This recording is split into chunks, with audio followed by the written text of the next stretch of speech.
Cinematography is the art of designing the look of a film. It is really that marriage between the light and the camera and the choice of lens and how we're going to tell our story with those tools.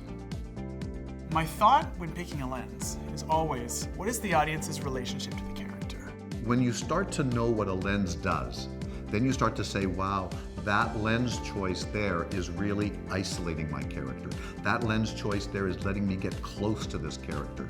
That lens choice is letting that character stand alone. They can feel close, far, confrontational with the action.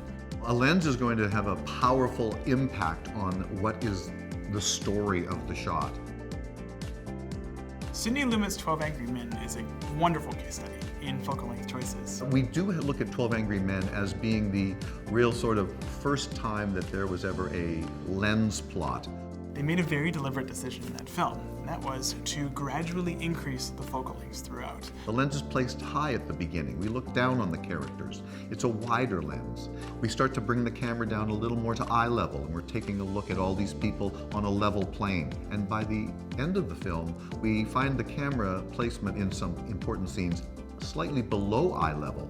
So we're looking up at the character, and we're using a longer lens. To give the effect of the walls literally and figuratively closing in on the characters, because you're seeing less and less of the space. It is a fantastic film to watch for lens choice and lens position. Mr. Foreman, I'd like to change my vote to not guilty. One film I'd like to highlight is Thomas Alfredson's Tinker Tailor Soldier Spy. It is shot almost entirely with telephoto lenses, very long lenses, entirely above 50 millimeters. And this gives the audience a real sense of distance, of voyeurism. They are not partaking in this film, they are observing it. It's a film about watchers being watched.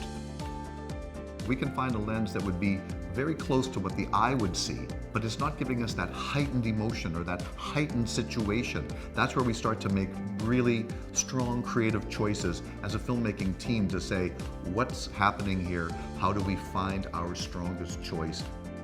Films that inspire me are almost, without fail, films that no one else but that filmmaker could have made that film, where I am seeing the world through the eyes of someone else. Cinematography is really the eye of the camera, the eye of the filmmaker.